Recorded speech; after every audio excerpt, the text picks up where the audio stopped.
Assalamualaikum warahmatullahi wabarakatuh. Bapak Ibu, para jemaah Masjid Baitur Rahim yang semoga dirahmati Allah. Alhamdulillah, kembali pagi ini Allah Subhanahu wa taala memperjumpakan kita di majelis yang mulia ini. Insyaallah kita akan lanjutkan kajian kita di kitab Munahi Tauhid. Dan kita masih pada bab tentang iman kepada Rasul-Rasul, yang hari ini kita akan membahas tentang mukjizat para Nabi dan Rasul. Salawat serta salam semoga terlimpahkan, tercurahkan kepada Nabi kita Rasulullah Muhammad SAW. Semoga tercurah kepada seluruh keluarga, sahabat dan seluruh pengikutnya hingga yaumil akhir. Patut kita ketahui bahwasanya kenabian bukan sesuatu yang diraih oleh makhluk manusia dengan usahanya, dengan keilmuannya, dengan kepintarannya, dengan bermacam-macam hal. Karena Nabi bukan dicita-citakan oleh seseorang, bukan diusahakan oleh seseorang. Tapi Nabi adalah Allah yang menentukan pilihan dan petunjuk Allah, yang tidak ada satupun Nabi yang tahu bahwa dirinya akan menjadi Nabi, kecuali seseorang yang memang sudah diwahyukan, seperti Nabi Isa. Sejak di gendongan masih bayi sudah tahu bahwa dia akan menjadi Nabi atas firman Allah. Jadi yang menentukan pilihan siapa yang akan menjadi Nabi ini atas petunjuk Allah menurut hikmah dan ilmunya tentang siapa yang berhak dan menerima menyandang sebagai utusan, sebagai Rasul pembawa risalah dan Nabi yang membawa nubuat. Maka di sini kita akan mengungkap tentang bukti-bukti kenabian, yaitu berupa mukjizat dan yang lainnya. Yang memiliki kitabnya bisa kita buka di halaman 276. Insyaallah kita akan membahas sampai ke halaman beberapa halaman berikutnya. Bukti-bukti kenabian. Dalil kenabian adalah petunjuk yang membedakan nabi yang benar dengan nabi-nabi palsu yang mengaku dirinya sebagai nabi. Maka yang akan kita bahas pada bab ini adalah bukti-bukti kenabian yang jumlahnya sangat banyak dan beragam, dan antara satu nabi dengan nabi yang lainnya berbeda-beda. Apa salah satu bukti kenabian? Satu, mukjizat.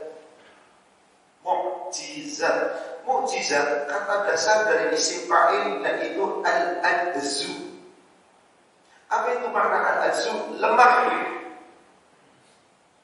Lawan katanya adalah al-qudrah, kuat. Maka mukjizat itu maknanya secara kata dasar dalam buyaannya adalah lemah. Lalu apa itu yang dimaksud di dalam istilah secara mukjizat itu? Mukjizat itu adalah sesuatu yang a'jaza, yang melemahkan. Bukan melemahkan Nabi, melemahkan musuh-musuhnya Nabi. Contoh, mukjizat Allah yang berikan kepada para nabi, di mana mukjizat itu pemberian Allah, itu Allah Maha tahu, disesuaikan zamannya. Apa mukjizatnya Nabi Ibrahim? Dibakar tidak kepanasan. Kenapa? Saat itu kaumnya Nabi Ibrahim, di mana raja yang zalim namanya Raja Namrud, menyembah apa? Berhala dan api. Api disembah seakan-akan memiliki kekuatan dahsyat. Patung dibuatlah patung-patung, lalu patung-patung itu pun disembah. Maka untuk melemahkan keyakinan mereka tentang keutamaan api, tentang patung, ketika Nabiullah Ibrahim dibakar, Allah cuma mengatakan, ya nar kuni bardan salamat Ibrahim. Hai api, dinginlah, jadi dinginlah, selamatkan Ibrahim. Api yang begitu dahsyat menyala, habis semua kayu bakarnya, Ibrahim kedinginan. Harusnya sadar apa? Tapi itulah manusia yang tertutup hatinya, dengan mukjizat pun tidak percaya. Di zaman Nabi Musa, di zaman kekuasaan Fir'aun, apa yang dibanggakan? Ilmu sihir. Maka pembesar-pembesar Nabi Musa kebanyakan siapa? Tukang-tukang sihir, ilmu sihir. di mana mengelabui menghaluskan manusia dengan bantuan jin-jin supaya apa? Sesuatu tampak seperti yang diperkirakan oleh tukang sihir dan terlihat oleh manusia. Sementara tukang sihir tahu itu bukan sebenarnya, tipuan mata saja. Maka apa yang terjadi saat itu? Mukjizatnya Nabi Musa diantaranya bukan sihir lagi, tongkat bener-bener jadi ular. Di mana kemudian ularnya Nabi Musa memakan ular-ular dari ular tipuan tukang sihir. Maka tukang sihir itu sadar Musa benar bukan tukang sihir. Kalau Fir'aun mengatakan apa? Itu tukang sihir, jadikan gurumu, hebat dia. Ular yang diciptakan oleh Nabi Musa, Nabi sihirnya gede, bisa memakan ular kalian, maka jadikan dia menjadi guru. Sementara tukang sihir semuanya sujud dan tunduk dan beriman, yang pada akhirnya dipotong oleh oleh Fir'aun bersilangan. Tangan kanan dipotong, kaki kiri dipotong. Tangan kiri dipotong, kaki kanan dipotong. Coba bayangkan, Pak. Tapi mereka tidak bergeming kecuali tetap beriman pada Allah. Sebab tukang sihir itu yakin yang diperbuat Nabi Musa bukan sihir, tapi ini mukjizat dari Allah, maka langsung tunduk. Mukjizatnya Nabi Isa apa? Apa? Kenapa Nabi Musa bisa menghidupkan orang mati, bisa menyembuhkan orang buta, orang berpenyakit sopak? Sebab di zaman Nabi Musa yang paling dibanggakan ilmu kedokteran, tabib. Maka di saat itu tabib-tabib hebat, bisa menyembuhkan penyakit ini, penyakit itu, tapi tidak pernah ada yang bisa menyembuhkan penyakit lepra, sopak yang dari lahir, mulus kulitnya gak ada yang bisa. Apalagi menghidupkan orang mati, apalagi membuat sesuatu benda mati jadi hidup. Ada gak ilmu kedokteran mana, Pak? Benda mati jadi hidup. Paling melalui teknologi sekarang, AI, di mana apa? Dibuatkan gambar-gambar, tapi tidak nyata. Hanya di dalam visual. Kenyataannya paling robot. Itu pun tentu jauh berbeda dengan manusia. Maka disitulah kemudian Nabi Isa diberikan oleh Allah Subhanahu wa Ta'ala mukjizat untuk menandingi ilmu manusia saat itu yang gak mungkin bisa pakai akal. Disuruh buat tanah, ditiup, jadi burung beneran. Orang sudah mati, dihidupkan lagi dari kuburnya, hidup, lalu dimatikan kembali. Kemudian penyakit sopak disembuhkan, penyakit buta disembuhkan, dan itu semua atas izin Allah. Maka keilmuan saat itu dibantah. Kalau Nabi kita SAW, apa mukjizatnya, Pak? Banyak mukjizat Nabi. Bulan perang terbelah menjadi dua atas tantangan orang musyrik. Ya Muhammad, andai kata kau betul-betul seorang Rasul, coba jadikan bulan purnama belah jadi dua. Nabi Muhammad cuma mohon kepada Allah, ya Allah, aku ditantang oleh orang-orang musyrik yang aku tidak punya kekuatan apapun. Tanpa penyangkalan Allah yang menghendaki bulan satu di sebelah timur, satu di sebelah barat. Terbelah saat itu. Dan kejadian itu tidak menjadikan orang-orang musyrik percaya. Di waktu yang lain, nantang lagi Nabi Muhammad. Ya Muhammad, ketika itu engkau telah menjadikan bulan-bulan dua, tapi di antara kami ada yang gak lihat. Tolong buktikan sekali lagi. Terbukti lagi, Pak. Dan itu banyak mukjizat. Batu berbicara dengan Rasul. Rasul memegang batu-batuan, batu-batu bertasbih, dan sahabat mendengar terus langsung. Rasul mendoakan keberkahan suatu makanan. Jabir bin Abdullah suatu ketika mengundang Rasul, tapi bisik-bisik, Pak. Istrinya ngomong, wahai Jabir suamiku, tolong panggil Rasul, undang. Saya akan masak dan ada sedikit sisa daging kambing untuk dimasak kami hidangkan. Paling cukup untuk 5 orang. Tolong kamu undang Rasul dan beberapa sahabat. 5, jangan lebih. Jabir bin Abdullah setelah selesai sholat zuhur bisik-bisik kepada Rasul, ya Rasul, istriku mengundang Anda, tapi jangan banyak-banyak, 5 orang sahabat aja. Hei sahabatku sekalian, Jabir undang kita makan di rumah. Gemeter gak Jabir? Waduh, subhanallah, Jabir pun cepat pulang ke rumah, wahai istriku, waduh, Celaka kita. Kenapa? Rasul teriak di hadapan sahabat, jumlah sahabat lebih dari 70 orang. Persediaan gandum gak sampai 1 sok. Paling sisa kambing berapa? Cuma 1 paha kambing. Bagaimana ini? Di saat Jabir bilang bentar, Rasul sudah duluan ke rumahnya Jabir. Ya Jabir, apa yang bisa memiliki? 1 gantang gandum ya Rasulullah. Dan ada sedikit daripada sisa kambing ya Rasulullah. Rasul masuk ke rumahnya kami, minta izin. Kemudian Rasulullah ke bejana yang isinya gandum tadi, mengusapnya sambil berdoa. Wahai Jabir, bilang istrimu, jangan dilihat isinya, tapi masaklah dari yang ada. Dan masaklah kambing itu dikuali, banyakin kuahnya. Jangan dilihat isinya, masak. Subhanallah. Diundang seluruh sahabat, 5 orang masuk ke rumahnya Jabir, makan kenyang, keluar, 5 masuk lagi. Demi Allah kata Jabir, lebih dari 70 sahabat kenyang. Dan ketika sudah selesai, istriku lihat gandumnya tidak berkurang sedikit pun, masakan di kuali dagingnya tidak berkurang sedikit pun. Kalau ada orang kayak gitu sekarang Pak, Ustadz Kiai udah Pak, dikuburin orang tiap hari. Pasti Pak. Apakah mukjizat itu karena keinginan manusia? Tidak, karena keinginan Allah. Dan mukjizat seperti itu banyak sekali Rasul lakukan. Bukan keinginan, tapi memang Rasul berdoa kepada Allah. Pada suatu ketika pulang daripada Ghazwah, pulang dari peperangan, Rasulullah SAW naik onta. Saat itu tubuhnya miring ke kanan. Ada sahabat yang tubuhnya cukup kekar, tinggi, namanya Abu Qatadah. Ketika Rasul terlihat begitu ngantuknya sampai di kendaraan di unta, miring. Kita kalau tidur di pesawat, di mobil, kira-kira gimana Pak? Sadar kadang-kadang. Seperti itu Rasulullah. Maka Abu Qatadah kemudian apa? Menopang tubuh Rasulullah, biar beliau gak jatuh dari unta, karena beliau cukup tinggi dan besar. Maka sepanjang jalan unta pelan, Abu Qatadah memegang tubuhnya Rasul di pundaknya, terus berjalan.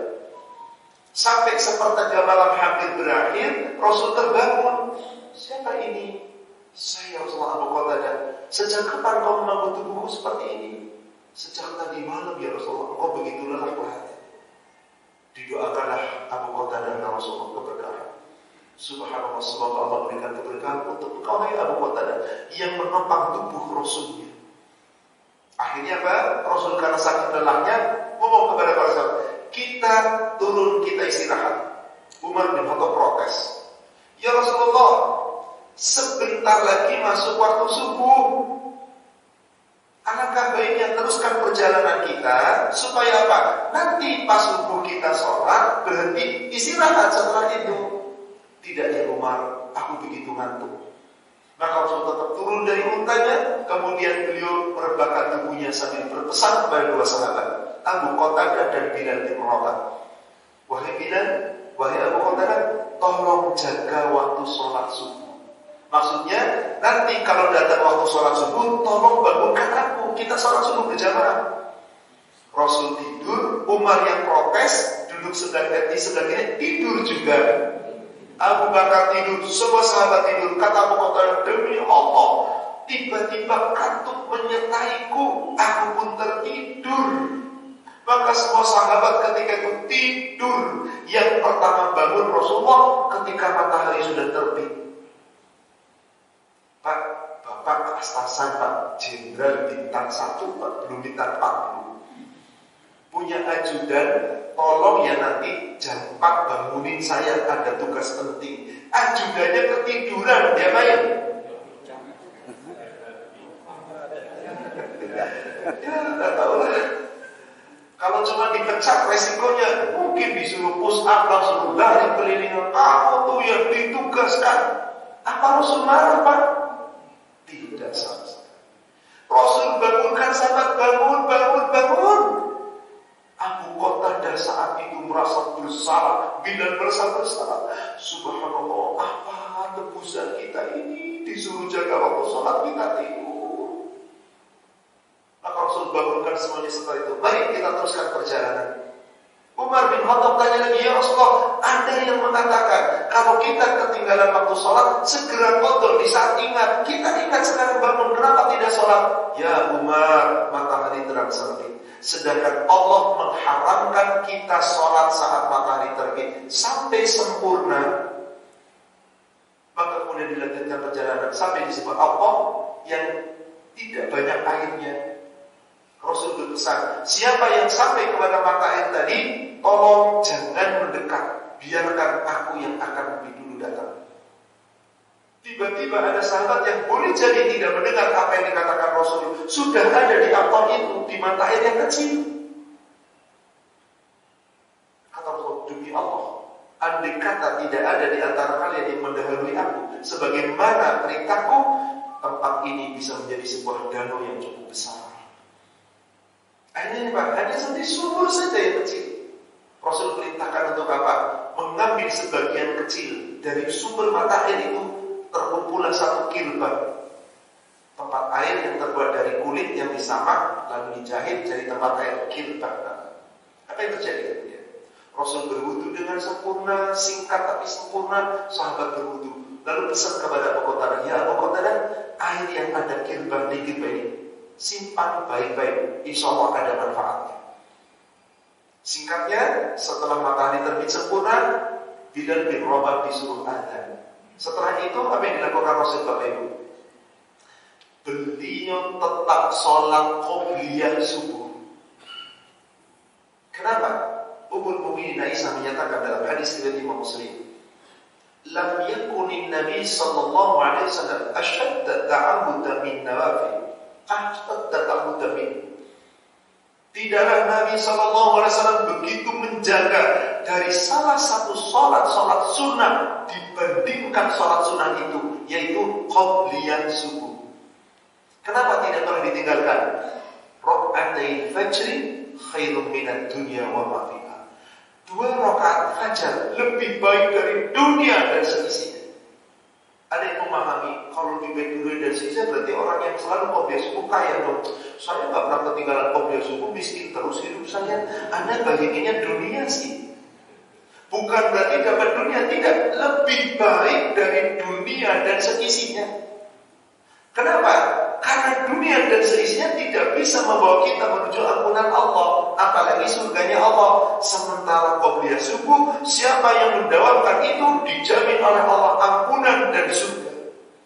Maka beliau tidak pernah meninggalkan harta di dalam safar. Sementara sholat-sholat sunnah yang lain beliau tinggalkan. Akhirnya apa yang terjadi? Setelah qobliyah subuh diperintahkan Bilal iqamah, lalu Rasul mengimami sholat subuh berjamaah ketika waktu duha telah tiba, matahari sudah sempurna. Kemudian tadi kita lanjutkan perjalanan, terus perjalanan. Abu Qatadah dan Bilal terus sedih, Pak. Apa tebusan kita ya Bilal? Disuruh nunggu waktu sholat kita malah tidur. Terus bisik-bisik berdua tuh, nyesel luar biasa, Pak. Ternyata bisikan mereka terdengar oleh Rasulullah. Beliau tepuk bahunya Bilal dan Abu Qatadah. Wahai Bilal, wahai Abu Qatadah, demi Allah, ketiduran bukan menyia-nyiakan waktu sholat. Dan kita semua ditidurkan oleh Allah. Adem apa enggak Pak Rasul ngomongnya Pak? Sehingga Pak Bilal enggak merasa ketakutan lagi, Abu Qatadah enggak merasa bersalah lagi. Itulah pemimpin yang namanya Nabi Sallallahu Alaihi Wasallam, luar biasa. Yang dimaksud melalaikan sholat adalah orang yang sengaja menunda-nunda sholat, mengakhirkan waktu sholat, padahal dia mampu sholat di awal waktu. Itu yang disebut fawailul lil musallin, celaka orang sholat. Alladzina hum an sholatihim sahun, yang sholat tapi sholatnya males-malesan, lalai. Maka demi Allah ya Bilal, ini pelajaran bagi kita dan untuk umat-umat yang akan datang. Dengan adanya dalil ini, kalau kita ketiduran jangan yang sholat, udah ketiduran, udah kelewatan, bosan, nggak bisa. Qadha segera. Jangan besok lusa yang akan datang. Saat ingat, itulah qadhanya sholat. Diteruskan perjalanan, apa yang terjadi? Sampai waktu zuhur tiba, demi Allah kami tidak mendapati mata air. sedangkan pasukan jumlahnya lebih dari 100 orang. Tidak ada mata air satupun. Kami kehausan, kami bayangkan Pak, dari suku kami Pak. Di perjalanan panas terik menghadapi peperangan. Apa yang terjadi? Ya Abu Qatadah, mana kirbah isi air tadi? Ini ya Rasulullah. Apa kata Rasulullah? Minumlah di antara kalian semua, edarkan ke kanan. Jangan dilihat isi kirbah. Minum. Demi Allah, kami semua minum dengan kenyang. Dan Nabi SAW orang yang paling terakhir minum. Kalau ada pemimpin, ada anak buah, siapa yang duluan Pak? Pemimpin. Kalau pemimpinnya di nomor akhir kan pecah udah. Rasul paling terakhir minum Pak. Semua sahabat suruh minum, diedarkannya ke kanan. Demi Allah, kata Abu Qatadah, kami semua pasukan kenyang, maksudnya hausnya hilang dengan air itu, dan kami pun tidak terasa lapar. Mukjizat bukan? Mukjizat. Tapi apa mukjizat Nabi yang paling agung dari segala mukjizat? Al-Quran. Kenapa mukjizat Nabi Al-Quran? Pada zaman itu yang dibanggakan oleh orang-orang Quraisy, oleh ahli kitab apa? Syair. Apa kalau zaman sekarang? Sajak, puisi, membuat kalimat-kalimat yang indah. Para pujaga-pujaga diagung-agungkan karena pintar menulis sesuatu rangkaian kalimat yang bermakna. Maka Allah tantang. Apa tantangan Allah? Di surat Al-Baqarah ayat ke-23. Wa in kuntum fi raibin mimma nazzalna ala abdina fa'tu bi suratin min mithlihi wad'u syuhada'akum min dunillah in kuntum shadiqin. Jika kamu ragu dengan kebenaran Al-Quran, apa yang telah Allah turunkan kepada umat, kepada Rasulnya Muhammad sallallahu alaihi wasallam, kamu panggil semua saksi-saksi kamu, kamu panggil semua pembesar-pembesar kamu selain Allah, buat tandingan meskipun hanya satu ayat Al-Quran dengan semisal dengan Al-Quran. Panggil semuanya, ahli-ahli yang pandai bersajak, yang pandai bersyair, kumpulkan semua. Allah katakan apa di ayat ke-24-nya?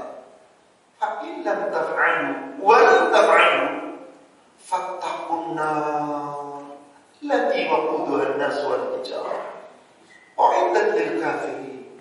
Jika kamu tidak mampu membuat tandingan semisal satu ayat Al-Quran saja, dan kamu memang tidak akan mampu, takutlah akan api nerakanya Allah yang bahan bakarnya api, dan itu adalah api dan batu. Manusia dan batu menjadi bahan bakar. Itu untuk orang kafir. Apakah mereka takut? Tidak. Maka hanya orang-orang yang yakin dengan kebenaran Al-Quran, inilah mukjizat yang paling utama. Inilah mukjizat-mukjizat yang Allah berikan kepada Rasul. Apakah keinginan Rasul mendapatkan mukjizat? Bukan. Tapi atas izin. Maka ketika para nabi diberikan oleh Allah mukjizat dan mereka bisa diperlihatkan kepada manusia, kepada orang banyak mukjizat itu. Sekali lagi, itu bukan karena keinginan mereka. Itu adalah karena ketetapan Allah. Assalamualaikum warahmatullahi wabarakatuh.